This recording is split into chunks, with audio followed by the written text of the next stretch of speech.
give it about 2-3 minutes until it gets popping in here. Have you come up with a nickname for your audience yet? Just family. I don't like to, I don't want to give them a name. We're all Okay, of family, and course. which is why I love training camp, man. Right? Because training camp, I get to see, people who take time out of their day, out of their precious day, Mhm. to watch me, and that means the absolute world. Which is why I'll do anything. Take a Yeah. picture, talk. Hell, I'll even change a damn tire. Hell yeah. Because it means the absolute world. I'm looking forward to this conversation, Ruben, because I've heard a lot about what's going on at training camp, but you've had eyes on. So I'm looking forward to Yeah. hearing what you've seen and Yeah, I your take like to on it. be at every single training camp practice that is available to the public. We try to get credentials this year. Fortunately, they said no. Or So unfortunately, yeah. yeah, for unfortunately, I'm sorry, but also fortunately, because it's kind of like, all right, I'm done. Yeah, I I feel rather, you. I rather be the man of the people. What is going on, Frank?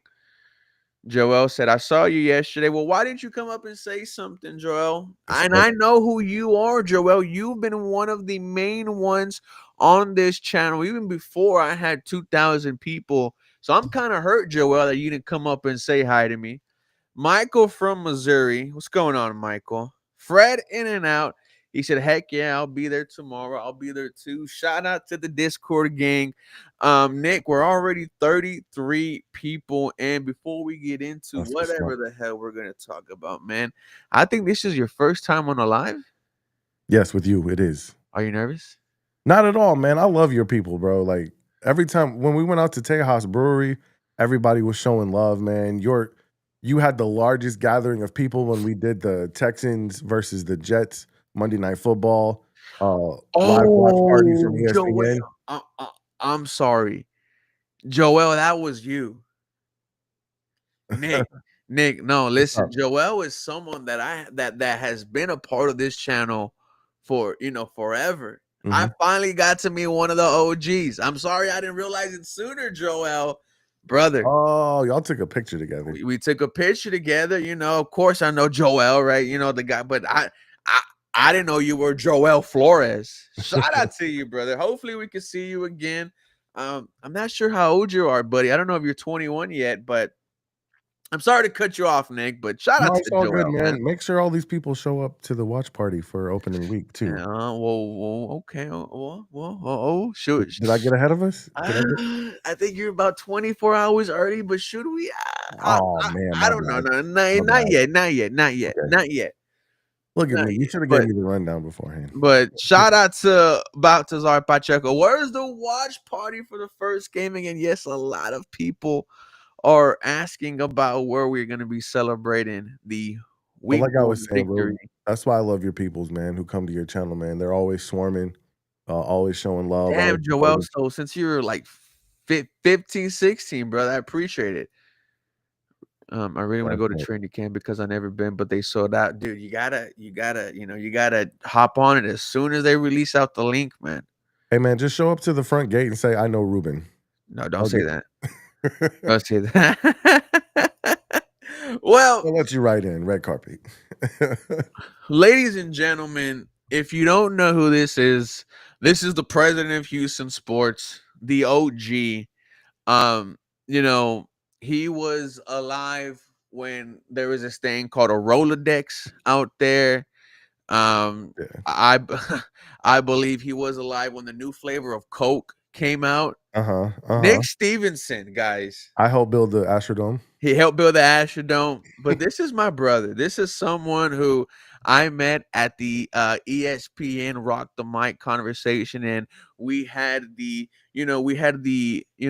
amazing opportunity to go head to head against each other, and that's kind of why I respect Nick a little bit more than others, is because we went to battle with each other, Mhm. and we ended up doing a show called the Twin Toros Podcast on ESPN 97.5. And this is episode 50. OG, how Damn. you feeling? Bro, 50 years old. that is Damn. nothing to shake a stick at, man. Uh, Um, and I hope it's just the beginning, Ruben, but I don't wanna get, too emotional, bro, but you brought up the ESPN Rock the Mic. And listen, Mhm. I'd seen your content before, but when I saw you doing it live and in living color, I was like, this dude's the real deal. And I had to show you your props. I had to give you love. I had to give you respect. Even though we were battling against each other, man. What do they say? Game recognized game. Yes. So I knew that you were legit, man. And honestly, bro, I felt like when I walked off that stage, I thought I had a good chance to win. I thought you had a really good chance to win. And whatever was gonna happen, I was gonna be. I know I left it all out there. I knew you left it out there. Unfortunately, neither one of us won. But Hey, we're both losers, but that's okay. when you rise from the ashes, man, that's what we did, and we ended up getting a spot on ESPN YouTube. Anyway, shout out to them. Shout out to the Twin Toros. I'm sure most of your fans know about the Twin Toros, so we appreciate you guys so much. 50 episodes in, we're gonna give this one up to Brian Brayman, Mm. former Houston Texan who tragically passed away. Fuck cancer. I think we can all Fuck collectively cancer. say that. And yeah, let's give this one to him, man. I mean, just was a beast on special teams, stepped up. He was always ready to go if he needed to get in the game. He represented the culture that the Houston Texans have now. He represented that before D'Amico even got here. He was swarming before D'Amico even got here. And I think the play that embodies Brian Brayman the most was on special teams. He makes that tackle against who else? The hated Tennessee Titans Mhm. without a helmet. Yeah. Leads with his helmet, by the way, and the entire crowd absolutely loved it. And Yeah. he got up and he looked a little bit dazed. He did Yeah. look dazed. However, kept on going. Kept on going forward. Um, That's the kind of what? stuff Houston Texans fans Yeah. love, man. Putting your body on the line Mm, what for he? your team, for the city, man. And I mean, once he did that, he was forever gonna get love in Yeah, Houston, bro. yeah, Forever. yeah. We were upset that he ended up going to the Philadelphia Eagles, but he was able to also win a Super Bowl. He was also to do something that all of us have dreamed about when we were kids, and that was holding up a Lombardi trophy. Mm. And we just want to say rest in peace to Brian Brayman, and we want to wish his family the very best. I know this was a couple of weeks ago, but this is episode 50 of me and Nick. You want to dedicate this fun episode to him. Now, Nick, Yes, sir. this season's well underway. Training Know it. camp is on. The pads have come on. Mm. How are you feeling so far? Man, I love this time of year. I walk out of my door in the morning and just the air smells different, man. You go outside, you take a deep breath, it smells like football outside. And we haven't got that. I don't know if we're gonna get that wind chill. you know, back in the day when I lived in Cali, it started getting cold around training camp already. But no, man, I'm super excited, man, to get back this season after everything that's gone on in the off season, all the acquisitions by via trade or free agency after the draft. Man, we've been talking about it, and on August 9th, we get to be about it, Uh, and it's gonna be hype, man. I can't wait, man. We are knocking on the front door of the beginning of the NFL season 2025. and I forgot that there was a football game tonight, Nick. Oh snap! Yeah, football is back.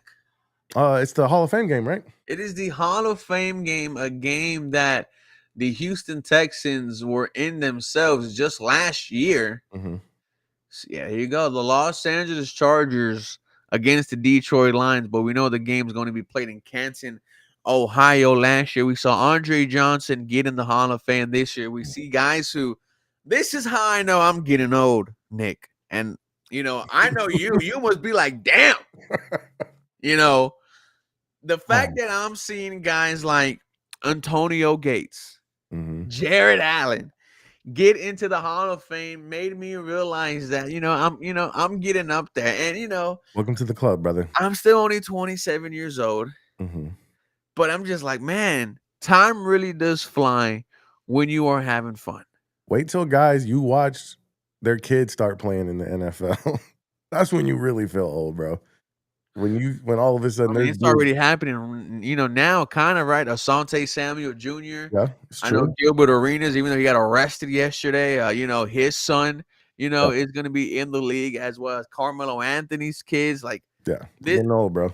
yeah, you know. All good though. Embrace it, man. Like fine wine, you only get better. Speaking of age, this is one of my favorite quotes in like movie cinema. It was Rocky. Was it Rocky 3 when he goes against Clubber Lang, Hmm. right? And at the very end, Rocky is repaying the favor that Apollo Creed asked. And while they're in the ring dancing around, getting ready to bout, Apollo says, "You know what, Rock? It's a shame we got to get out." And Rocky said, "Just keep on punching, Apollo." But that line right there, "It's a shame we got to get old," Yeah, has stuck with me forever. man. I embrace it. I embrace it. You call me Unc, you call me Grandpa. You make fun of me all the time, but it's cool, bro. I embrace it. I like being the big bro, being the Unc. It means I have a lot of experience, man. And as we keep doing this show, you know, the Texans, being the youngest franchise in the league, though, even they themselves getting older are starting to have a history. Mm. You've already brought up they haven't done the one thing we all can't wait for them to do, and that's bring home that Lombardi. But they do have a history, man. We can go back and look at former teams, former players. We now have a player in the Hall of Fame, and we're gonna have another one very soon with JJ Watt. So uh, I embrace it, bro. Getting old's okay. Just don't make me go play football or don't make me get on the basketball court because I will be in a wheelchair. Yeah, I have one good injury in me before I call it Yeah, quits. yeah, for sure. So don't know what that is yet, but can't wait Hey, to so I saw Brandon Hollum says I need to get a new hat. I agree with you, bro. He said you're gonna get the hat with the new T on it. I haven't seen it, bro. If anybody's uh, got a here, picture of it, you got here. one? I'll show you right now. I'll show you right now. I didn't buy it. My friend Jacob did. Um, Give me one moment. Yeah, yeah, for sure. I'm looking forward to hearing what you're seeing out there at training camp, man. Like I said, I've Yeah, watched we a can lot of jump guys. into it. Yeah, we, I've watched a lot of guys who have been out there, and of course, that looks eerily similar to the Texas and Rangers, that's what a lot of people are saying. doesn't it? Am I tripping? I mean, I could see the T, but I mean, I understand that. I'm talking about like their City Connect jerseys, the Rangers City Connects. That looks very similar. I'm not too sure what their jersey, their City Connect jersey looks like. I don't Mm. care. I don't give a damn about the Texas Rangers. I really don't. Yeah, I don't give a damn about anything that's not Houston, right? F HW, San Antonio, F Dallas. for sure. Don't care about this. Um, Speaking, if we're on the baseball, I might be. baseball topic, ladies and gentlemen, welcome back, Carlos Correa. Amen. How do you feel about that? I like it. You didn't give up a whole lot. You had a need at infield because Paredes is probably going to be out for the season with a pretty severe hamstring injury. So you filled a need. You're not paying him anything close to what he wanted when he became a free agent originally. And he still got some game, bro. We know he can play defense. And he's one of the more clutch Houston Astros in the history of the franchise. Mhm. Hopefully he can get a little bit of that magic back. And I'm excited. I'm glad he's back. And he's gonna let Pena play shortstop. Shortstop. He's willing to play third. So that shows, he's humble. And Houston was the only place he would waive his no trade clause to come to. So Mhm. he wants to be here. So for all those reasons, man, I like the move. So El Lobo brings it up, and we could jump into training camp. Now, he said many fans are saying something is off and wrong with CJ. Be honest. Well, what are they saying? I'm not sure, what is wrong with CJ. You let me know, Lobo. Yeah. I'll tell you what I've heard. What have you And heard? this was to be expected. That the defense right now is way ahead of the offense. Dude, it's miles ahead. And on Saturday, when the pads were off, I had came on here and looked in front of the camera, and I said the offensive line was getting his ass beat. Yeah. And before you, like every positive play on Saturday that you saw, you would say, well, that wouldn't have counted because it would have been a sack. The Right. pads came on, Nick, and we didn't say that the first 2 days. Now, I wasn't there for day one of pads. Harley was. He told me that, the offense was able to have success. It was a more even battle Mhm. compared to when the pads weren't on. Yeah. And the same thing was the day after where I was in attendance, and I had said, if I had to say who won the day, and this was a fight, we're going to the judges. I'm having someone give me a check underneath the books, and I'm gonna Mhm. sprinkle a little bias and say the offense won the day. Oh, really? Yesterday, Mm. it was no question. It was the defense's day. I Yeah. mean, they were all over CJ Stroud, Davis Mills, Slovis, but I don't know, in terms of what the concern is with CJ Stroud. You have an offense that is figuring itself out. An Mhm. offense that is going to have 5 new starters, a new O-line coach, a new offensive coordinator, and they're going up against one of the best in the NFL. So, so for example, is saying he's still injured and looks off. Who's saying that and getting intercepted? He doesn't look like he can put torque on the ball. Their words. I'm not. Okay. I'm not. I've If this seen is that Clint Sterner stuff about him not throwing the football, listen, I've seen a few videos of CJ's ball, and it looks as good as I've ever seen it. So, like I said, I'm not there in person. Um, but here's the thing. I think you brought up a very fine point. They're learning a brand new offense. Um, there's gonna be 5 new starters. If the defense was not ahead of them right now, we should be concerned. And I think the real true test is gonna be when they start playing against people in other uniforms. Because as I know, as hard as they want to go in practice, obviously they're not going to hit CJ Stroud. They might tap him, or from what I heard today, the defense was all over him. He would have got sacked probably double digit times if they were going all out. So that's concerning, of course. But what you hope is that iron sharpens iron, and then that this O line continues to get better and better because they're going up against what we believe is going to be one of the best defensive lines, one of the best secondaries, one of the best defenses in the league. Uh, I don't know if the problem is necessarily with CJ. I would say the entire offense. And we brought this up when they made the change from Bobby Slowick. Like, we're gonna have to be patient. They're not gonna come out the gates at 100% and just going full out. And it's gonna take some time. The defense is gonna have to win this team games probably for the first quarter of the season at least. and I would also add in that when you see them out there, they have an emphasis on getting the ball out quick. Mhm. And it's going to the tight ends. Lacey has got involved. Brevin has got involved. Dalton has got involved. It's also concerning that Mills and CJ are sharing reps equally when the stars are usually okay. So this is all coming from Clint Sterner, and there have been many people since then have, I don't want to say debunk it, but gone against whatever Clint Sterner has saying. So That's one guy's observation. Like, so if and I that's know, one guy's observation, then okay, I'm not gonna argue with someone who's been in the NFL. right. But I don't think anything. There's not like there has been one moment where we have said there is something wrong with CJ Stroud. He does not look right. It has been he did not have time to get the ball out there and throw the football. There are moments where before he even threw the football, he already would have been sacked. Yeah. So And I know I know you're already concerned about the offensive line, Ruben. You told me that after the draft, and you've told me that through free agency. That is the number one concern you have for this team. Is the offensive line going to be able to protect CJ Stroud? So is there anything that you've seen in training camp that makes you feel at least a little bit better about the offensive line?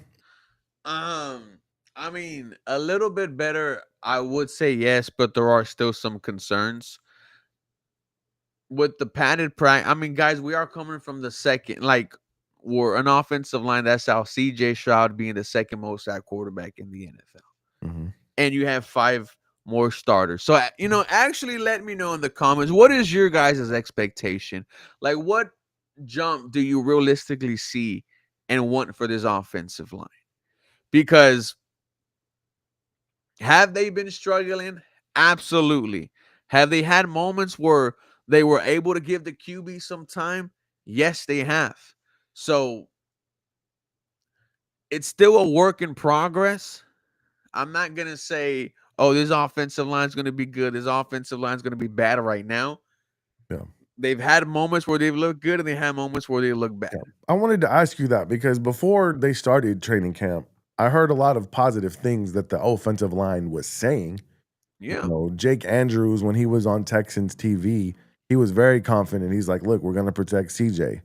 On Monday, the team we play is gonna know that they just played the Houston Texans." That's great. Like, I love that attitude, and they have to have that.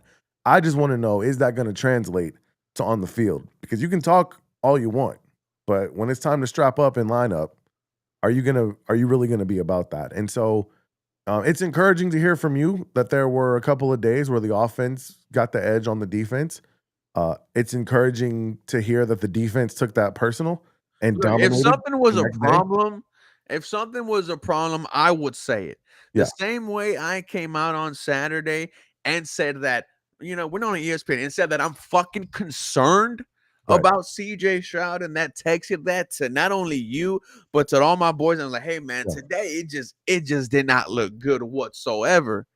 If there yeah, was for sure. anything wrong with CJ and the interceptions that he has thrown, Kalen Bullock, I feel like he's the only one that has picked off CJ. I mean, Kalen Bullock's having himself a fantastic camp, but as far as anything wrong with CJ, I'm not too sure. I really don't know, Nick. Who do you feel has the edge right now? Ariante Ursary or Blake Fisher? Oh, Ariante Ursary, absolutely. There's not even a question anymore. Blake Fisher. Oh man, there was a on the last padded practice, man, he had Danielle Hunter looking like an anime character out there, Nick. I couldn't understand what he was doing. Ariante Ursary, he looks different when the pads come on.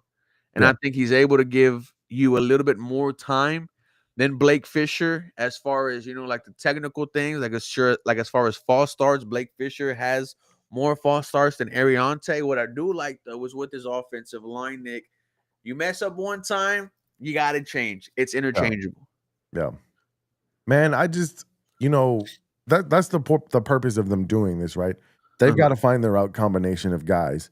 To me, until he gives me a reason not to, I trust D'Amico Ryans to figure this out by the time week 1 comes around.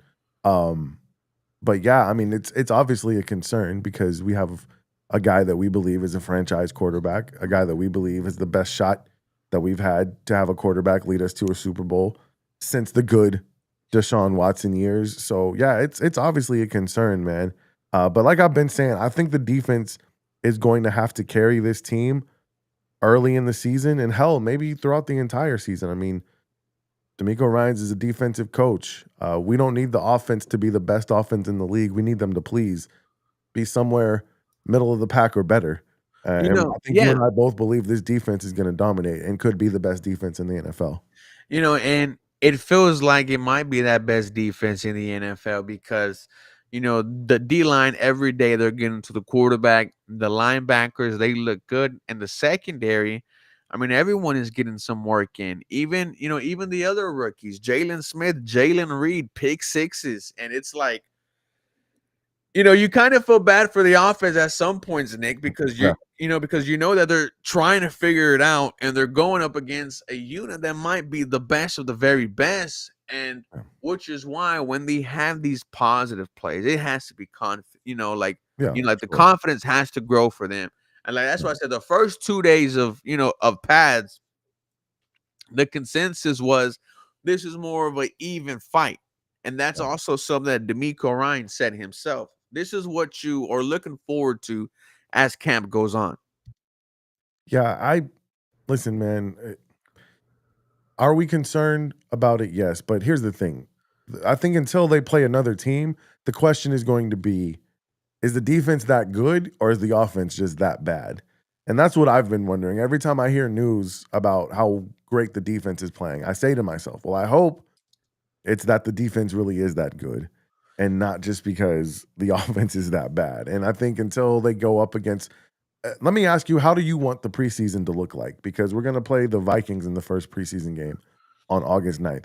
Are you wanting to see starters play Nope, this preseason nope, at all? no one. I Yeah, don't me want to either. see no one.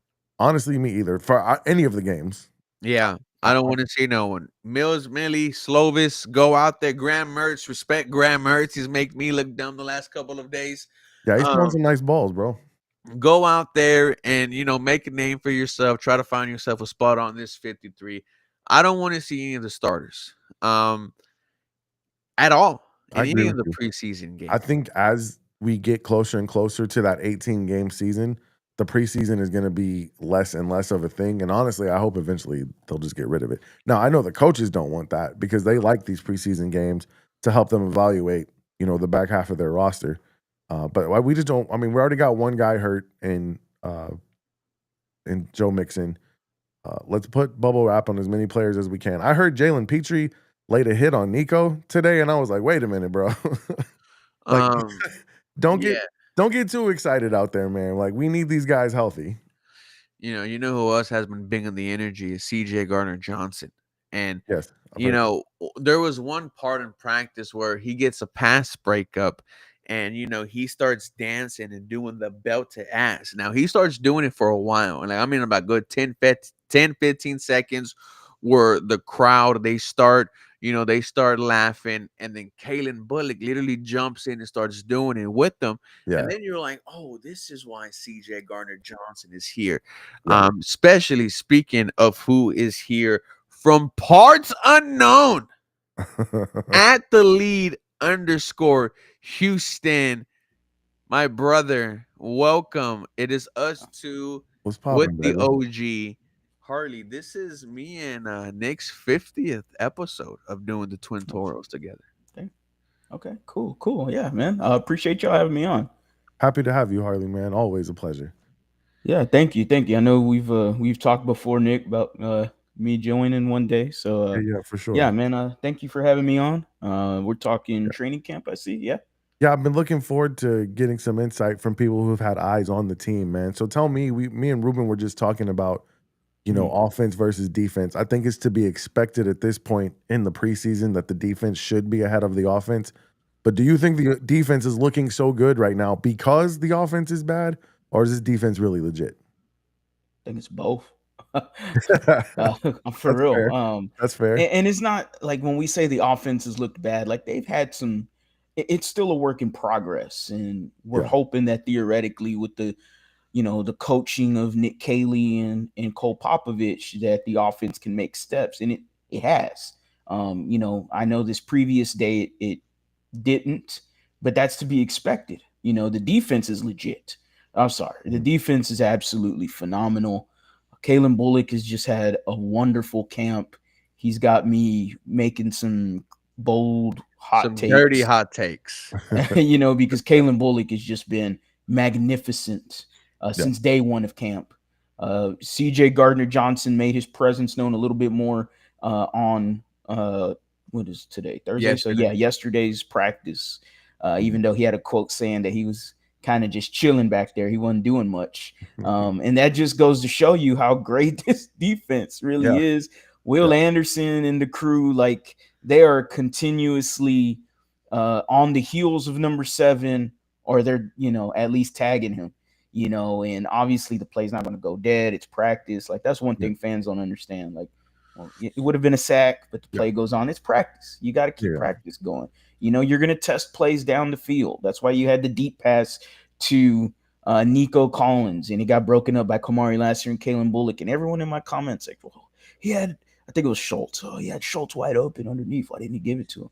It's practice. Practice, man. And how was the deep ball, Harley? Because this is kind of where we're gonna hop into next. El Lobo said that according to 610, they are saying that CJ Stroud is still injured and he looks off. He's getting intercepted and doesn't look like he can put torque on the ball. Also the fact that Mills and CJ Stroud are sharing reps equally when starters usually get the majority. Now when we hear these words, we can put context clues together. It's just from Clint Sterner. Mhm. Your thoughts on his comments about CJ Stroud and his lack of reps at training camp. Um, to put it quite simple, I think it's somewhat ridiculous. Just to put it there out there, I don't see what he's seeing.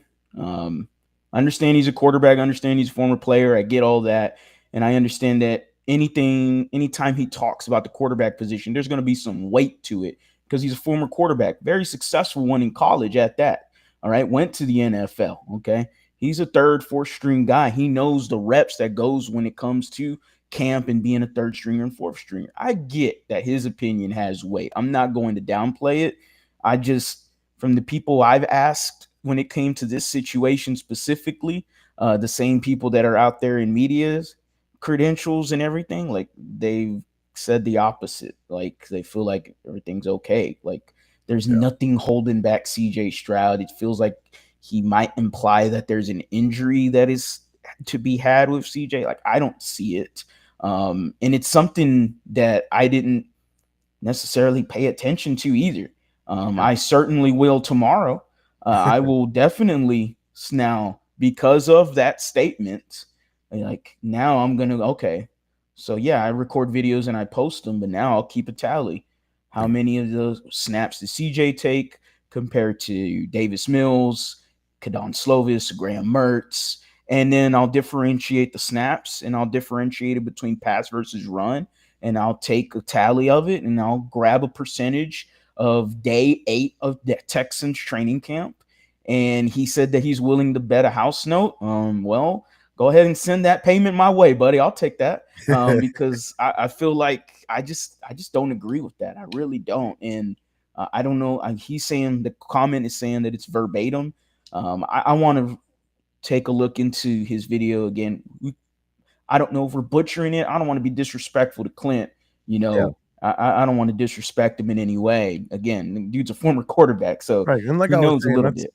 I was saying earlier, Harley, that's one person's observation. Yeah. And here's the thing. I think what we have to also pay attention to, uh, not only are the Texans CJ Stroud trying to get command of a whole new offense, but to add on top of that, they're trying to get command of it, playing against what we believe is going to be one of, if not the best defense in the NFL. So what we hope is that iron sharpens iron in Mhm. this situation.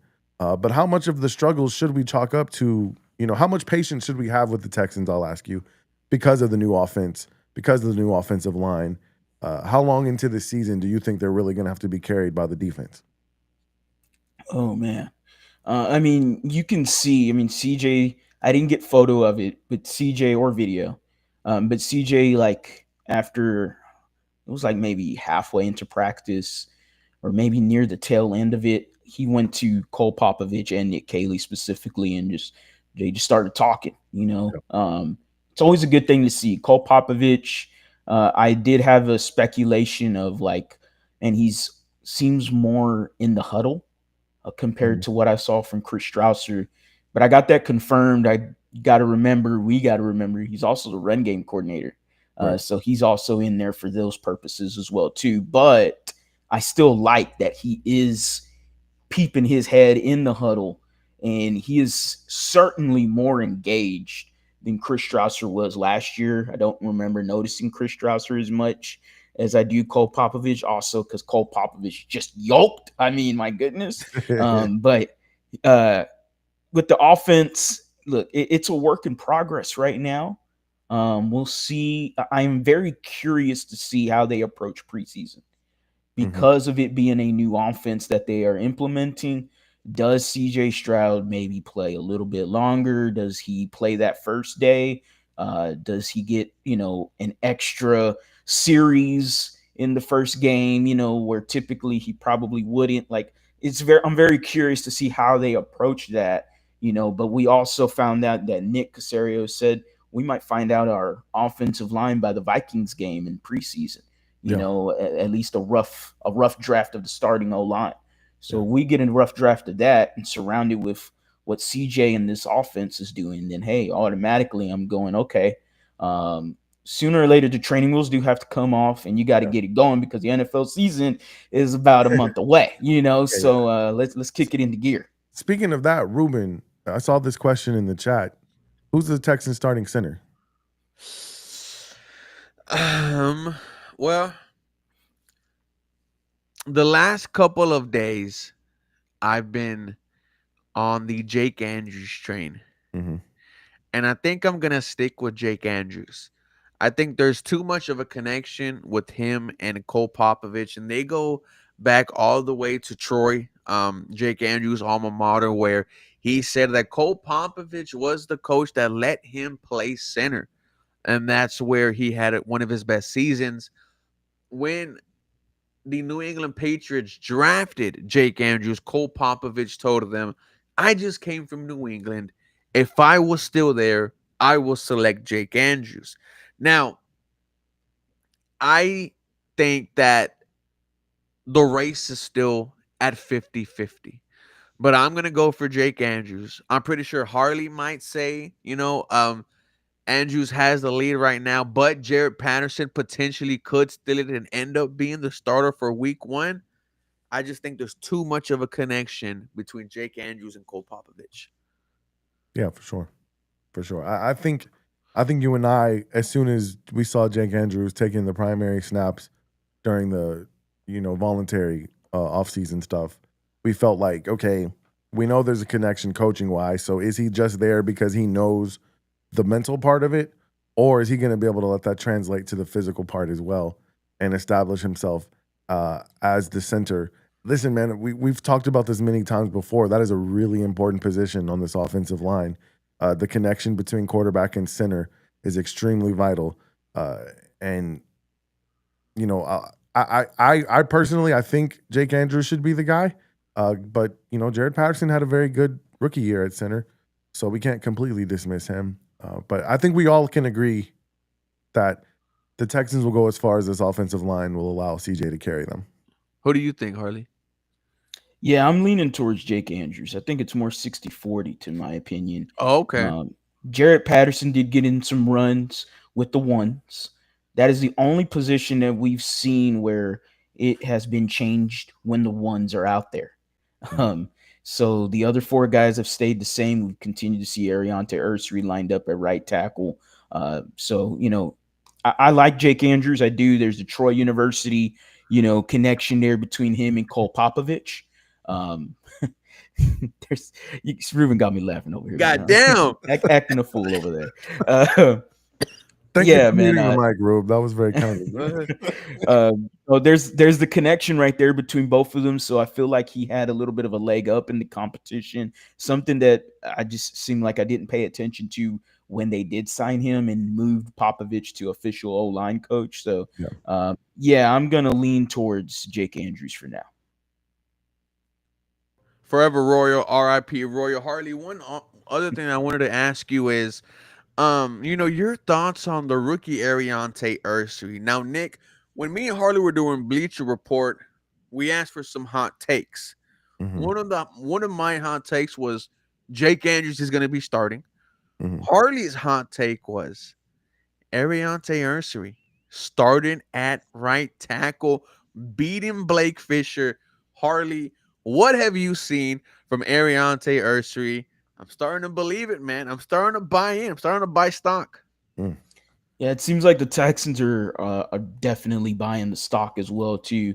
Look, he's a rookie from Minnesota. He's a big dude. Okay, he's massive. Huge. And when they signed a guy, that's an understatement. So when they signed a guy like Trent Brown, immediately I went, okay. To me, I don't feel like Trent Brown's playing.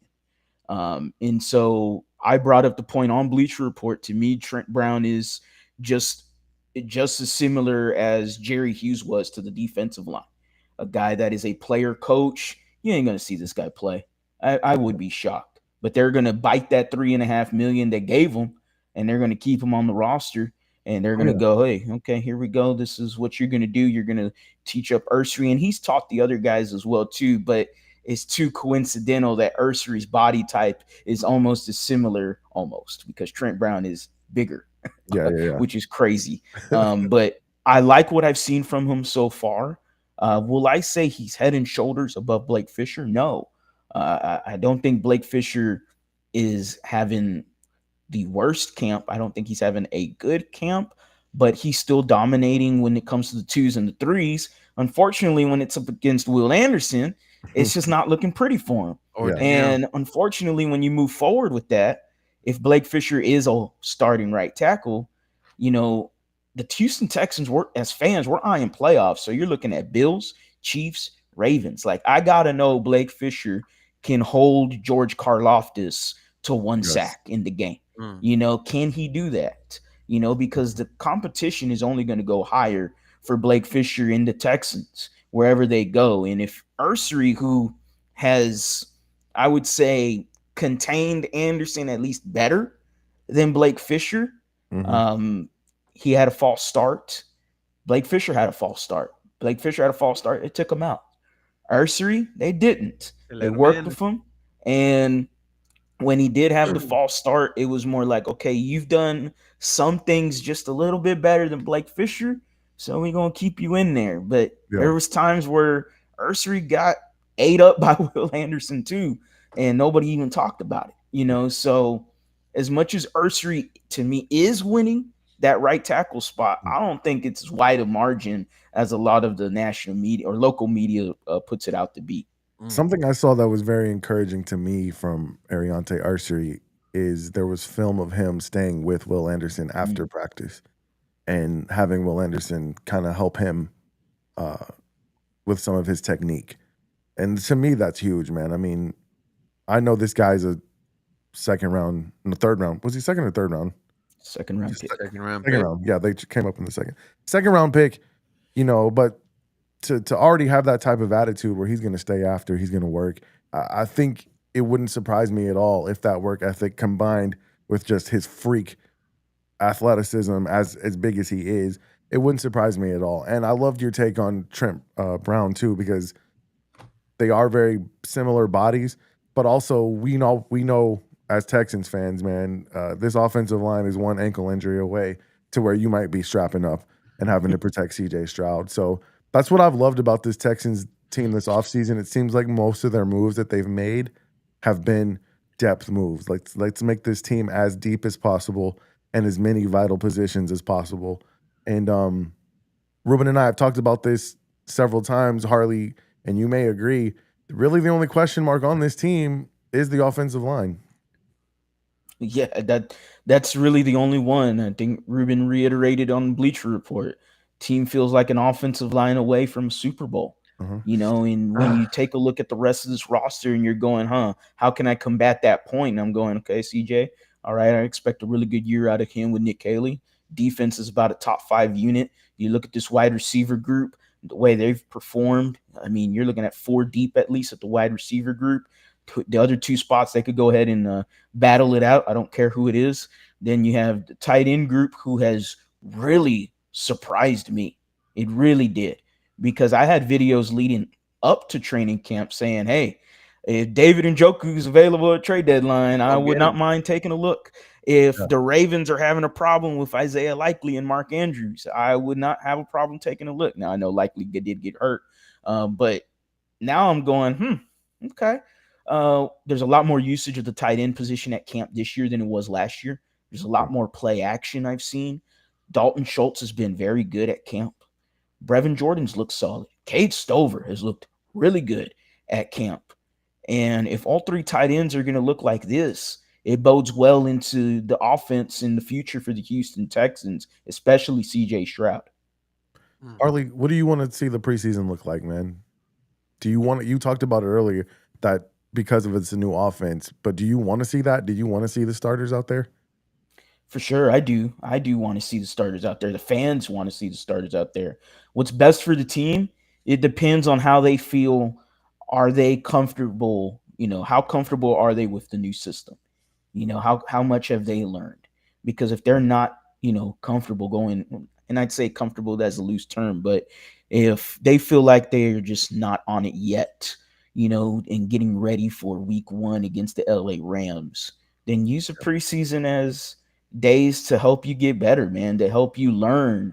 There's so much you can learn when it comes to Nick Caley in this offense. There's a lot of other underneath stuff that I've noticed, a lot of crossing routes as well too. The play action, the tight end usage. Christian Kirk looks like he can be an absolute player for this My God. offense. Stay healthy is all I ask, but I'm as knocking on long as he something is else. healthy, Christian Kirk has made plays at camp. Jalen Noel is electric when that football is in his hands.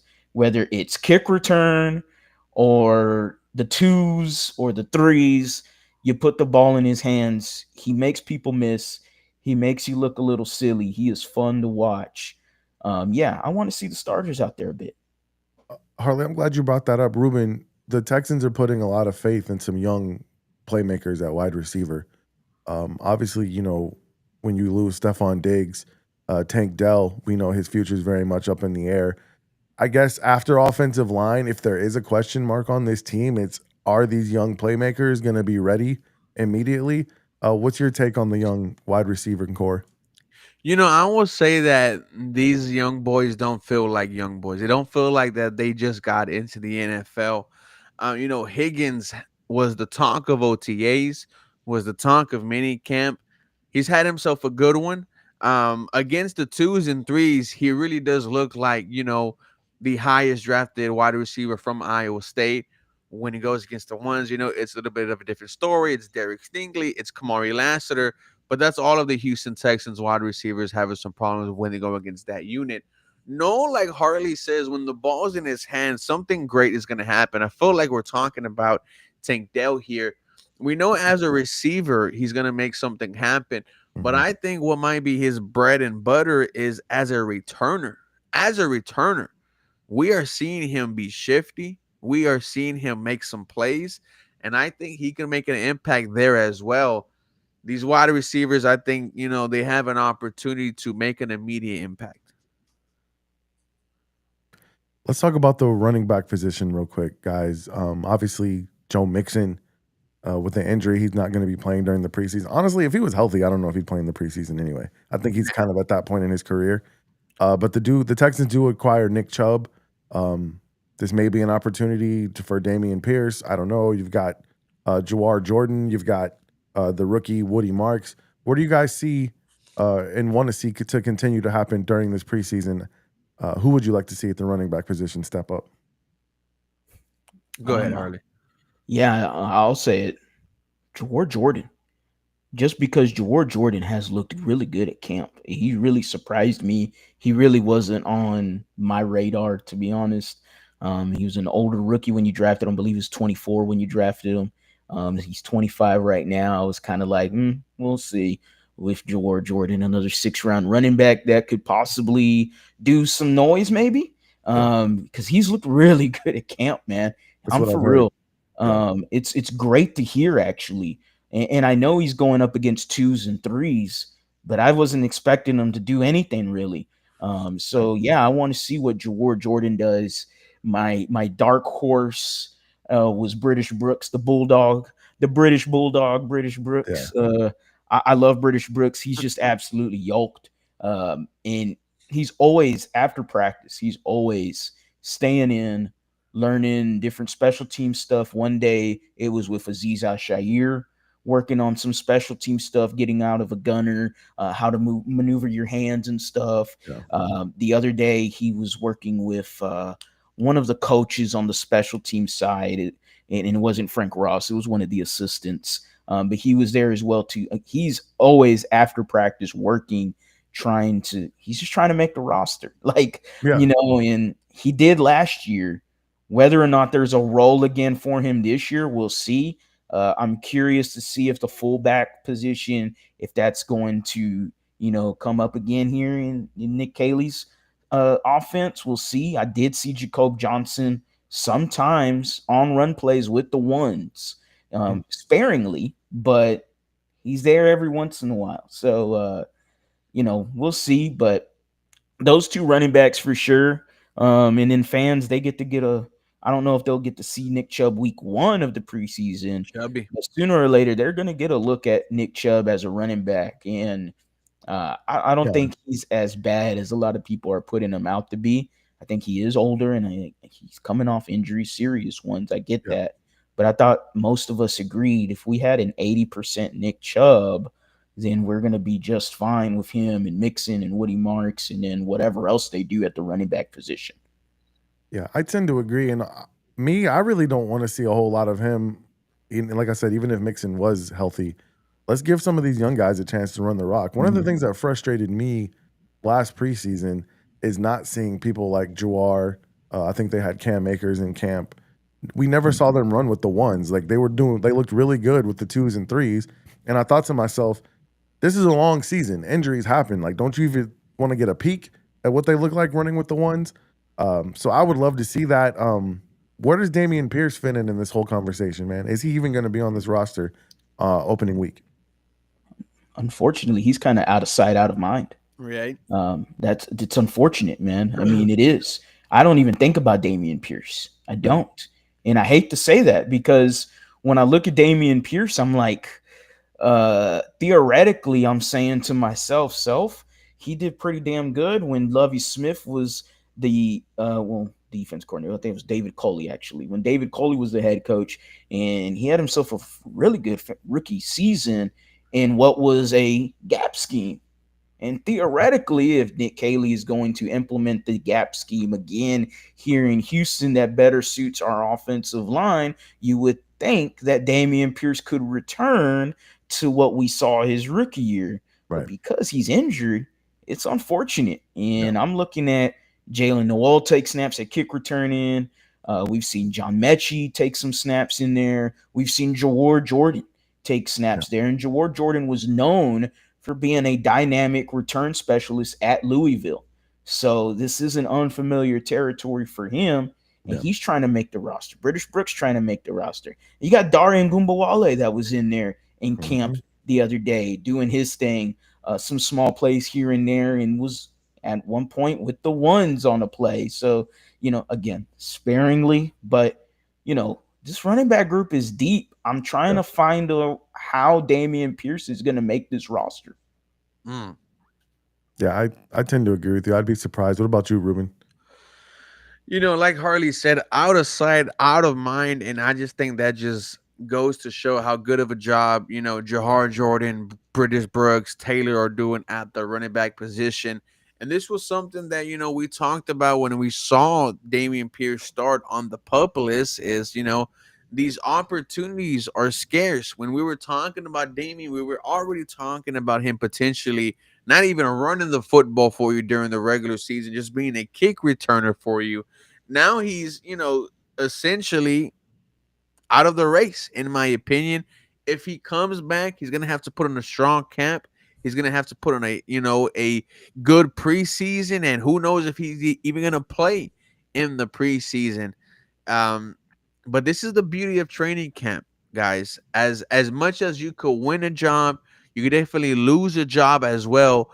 Harley, before we go, I know you were very excited earlier today because a reunion happened, and that reunion was the Houston Astros making a trade with the Minnesota Twins and bringing back Carlos Correa. Your thoughts on the trade? How are you feeling? Absolutely stoked. Just for vibes only, I wanted Correa. Like I didn't care about contract. I didn't care. Like just for pure vibes, just get him back in the clubhouse and let's get him rocking that number one again. Brendan Rodgers, I'm sorry, buddy, but you're gonna have to be DFA. You're gonna have to be. You're gonna have to let go of that number one. I'm Yeah. gonna let you know right now. I know you were a top 5 pick back in your day, but you've never lived up to that. And Carlos Correa, Damn. where he might have never lived up to the Alex Rodriguez comp. He definitely is a whole lot better, and he is I would say, a legend for the Houston Astros just because Yeah, of what man. he's done in his short time here. And Ring of honor. he is a Yeah. playoff man. I mean, when it comes to the playoffs, that's exactly what you want. And Carlos Amen. himself said, hey, he coming in here with one thing on his mind, and it's to win championships. Ships, people, not singular, Yeah. plural. Okay, he's not thinking about this year. He's thinking about the next He one wants to and the next retire. one. That's exactly the kind of mindset. To me, the Houston Astros had to take a reset after that Tiger sweep. Mhm. You fell short in 2023, very hard ALCS against the Rangers, where you fell to 7 games, a series you should have won. You should have taken it. In game 6, game 7, you had it, Mhm. but you didn't. And then you had to take a big reset in that Tiger series. The locker room for sure had to, the clubhouse for sure had to look at themselves and go, hey, this ain't how we run things around here. This isn't how we do things. And then this year everybody doubted them. Everybody wanted to continue on the window is closed train. Oh my God, they got Cam Smith, they traded away Kyle Tucker, they got rid of Alex Bregman, they got rid of Ryan Presley, who got DFA'd by the way today. Yep. And I look at it and I'm going, oh, the Houston Astros are still leading the division. And yeah, they've had some shortcomings with 18 guys on the IL.